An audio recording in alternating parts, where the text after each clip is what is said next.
Hello, welcome to this episode of Ask an Architect. My name is Jack Tintle from Array Architects. I'm here with my colleague Carol Smith. So Carol, why don't we start off talking to me a little bit about your background, your alma mater, kind of what you first started doing in architecture, and then as you've kind of gone through your career, the different roles that you've played. Okay, that's a long question, a long story. Actually, I came into architecture as a second career. I actually started with a bachelor's of communications from Penn State University. So I graduated and worked for several years, and I did a variety of things: banking, mortgage lending. I did relocation counseling, and kind of got the bug to want to switch over to architecture, and pursued investigating schools, and got into Catholic University and did my master's of architecture there. And now that was in 2001 when I graduated from Catholic, and I've been working between Connecticut, my home state, and DC these last just about 18 years now. So it's, I started off intern architect with a large AE firm in Connecticut. Was working in their corporate studio, and moved over to another firm that did a lot of K-8 and bank branches and things like that. And then I came to DC in 2006 and started working with another large firm, ZGF. And it was really there that I started working more into the science and technology and healthcare jobs. So I'd worked on a lot of large projects all over the East Coast. So Boston, Atlanta, and New Jersey, New York, and worked on a variety of projects there. And now I'm currently at Array Architects as an engagement manager. So my primary focus is kind of project managing, and also going after pursuits and marketing and getting potentially new projects for the firm. How would you compare healthcare design specifically to other types of design in other disciplines? How would I compare healthcare? I think I was pleasantly surprised when I came to DC 2006 and started working with my other firm. I was put into a healthcare project. It was a cancer care institute.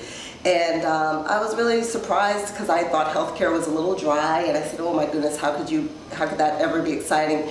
And I found that there was a different feel to designing for healthcare. It just had a more empathetic approach to your design. It was a technical building, a lot more technical than any of the office buildings I'd done before, any of the schools I'd done before. So I definitely found a level of complexity, a certain level of empathy, and things that really attracted me to wanting to do work in that field. So you really, did you think of healthcare as more of a challenge, and that was what attracted you to it, or is it more the approach to the design that really interested you? I think it was definitely more of a challenge. I think in general architecture is always going to have its challenges. You're always seeking to solve the problem. With healthcare, it's just a different aspect of that problem, because you are really thinking about the patient experience, the user experience. We were highly concerned with the flow of people and comfort, and when you deal with healthcare, you have to realize that there is a sense of ambulatory care that we have to think about, and really dive deeper into some of the ADA aspects, and just being more sensitive to those things that we may not necessarily always put in the forefront of other things. Then of course, for me, coming into my first project was, security was a huge concern. Hadn't thought about that really in other projects, but the idea that we want to preserve patient security, we want to make sure just no one off the street has access. We're dealing with pharmacies and drugs and certain aspects that you just don't want to endanger the people in the building, and but at the same time it's got to be very, very, I guess the word is, you don't see it.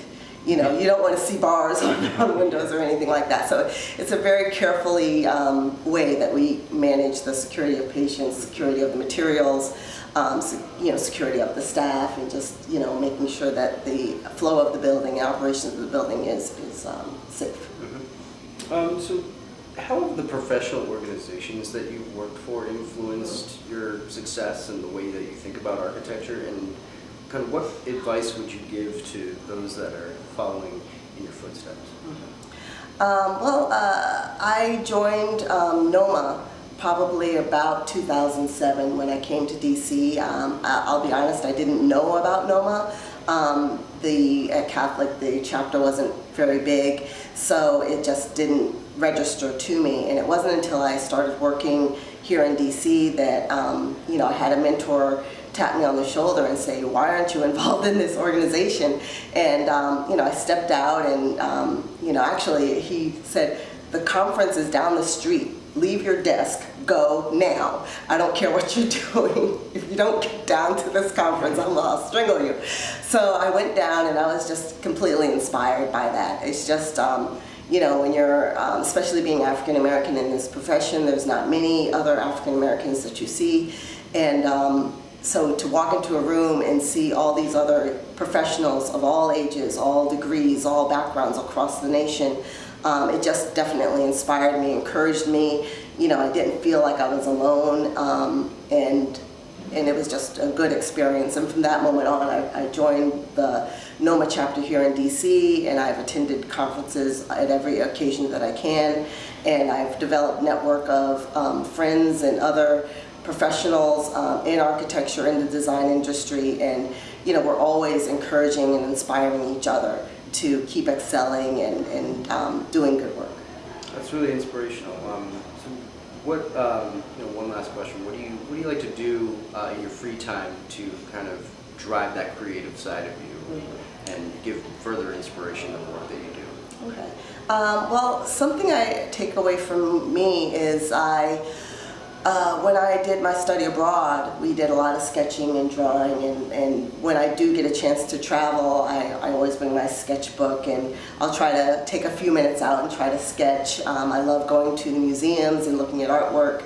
I'm always admiring new buildings as they're coming up, and we always joke, I have a friend of mine, we always joke about, you need to stop punch listing a building, but you can't help it. I think when you're in the profession, you start to look at things differently. You analyze, you study, I was out to dinner a few weeks ago with my husband, and I was looking at a door detail, and I was trying to play it off so that he didn't know I was studying it, but I took a couple of pictures and brought it back to the office. I said, if we need to do this, this is an idea, and this is something we want to consider. So it was, I'm just always looking at things around me, as you develop, as you're doing your own detailing and doing designs, you begin to see how other people did similar details. You start to develop that internal library of things that you've seen, and you try to bring those experiences into the work that you're doing. But spare time, I love to travel if I can. I love going to museums. I love experiencing the world around me. So. Design never stops. It never stops. Well, thank you so much for chatting with us today, Carol. And if you'd like to check out other episodes of Ask an Architect, feel free to check us out on YouTube.